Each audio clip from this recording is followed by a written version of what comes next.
आंकड़ों से पता चलता है कि रूस लंबे समय से यूक्रेन पर हमला करने की तैयारी कर रहा था। क्रीमिया पर हमले के बाद रूस को जिस मुश्किलों का सामना करना पड़ा था, उनसे बचने की तैयारी पहले ही कर ली गई। कई दिनों के प्रयासों के बाद रूस ने गुरुवार सुबह यूक्रेन पर हमला बोल दिया। रूस के इस कदम से पूरी दुनिया चौंक गई। अमेरिका समेत कई देश इसके जवाब में रूस के ऊपर कड़े प्रतिबंध लगाने का ऐलान कर चुके हैं। अमेरिका ने इससे पहले उन दो इलाकों को प्रतिबंधित किया था जिन्हें यूक्रेन से अलग कर रूस से स्वतंत्र देश का दर्जा दिया था। अब इस हमले के बाद सीधे रूस को टारगेट करने वाले प्रतिबंध लगाए जा रहे हैं। हालांकि रूस बहुत पहले से इसके लिए तैयार था।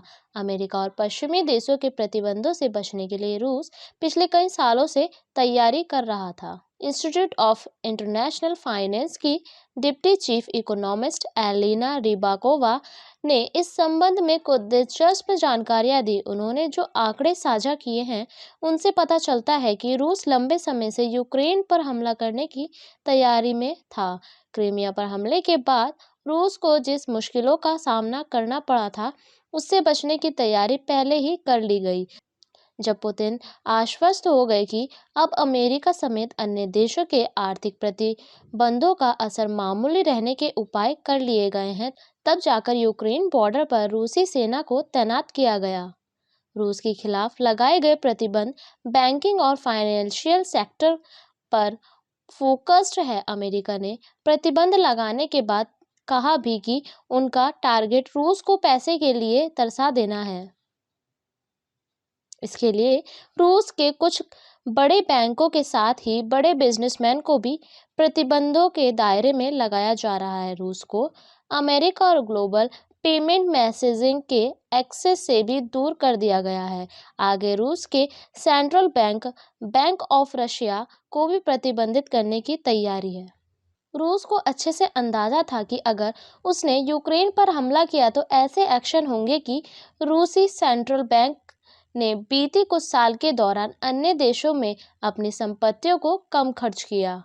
मार्च 2014 से जून 2021 तक के उपलब्ध आंकड़ों के अनुसार सेंट्रल बैंक ऑफ रशिया ने फ्रांस, अमेरिका, जर्मनी और ब्रिटेन जैसे शहरों में अपना एक्सपोजर 50% से ज़्यादा कम कर दिया। दूसरी ओर चीन, जापान और अन्य देशों में एक्सपोजर बढ़ाया गया। रूसी सेंट्रल बैंक ने इसी तरह विदेशी मुद्रा भंडार को बढ़ाने पर ध्यान दिया। 8 साल पहले जो विदेशी मुद्रा भंडार महज $350 मिलियन बचा था, वह अब $630 मिलियन पर पहुंच चुका है। यह रूस के विदेशी मुद्रा भंडार का अब तक का रिकॉर्ड स्तर है। सेंट्रल बैंक ने आपात स्थिति के लिए पिछले 8 साल के दौरान सोने की खूब खरीद की। अन्य देशों में एक्सपोजर घटाया, फिजिकल गोल्ड खरीदा गया और रूस में उसका भंडार बनाया गया। यूरो और डॉलर में एक्सपोजर गिराकर 12-14% कर दिया गया। दूसरी ओर गोल्ड एक्सपोजर करीब 25% तक पहुंच गया, जो 10% से भी कम हुआ करता था। चीन की करेंसी युआन में भी जीरो एक्सपोजर अब 10% से ज़्यादा हो चुका है।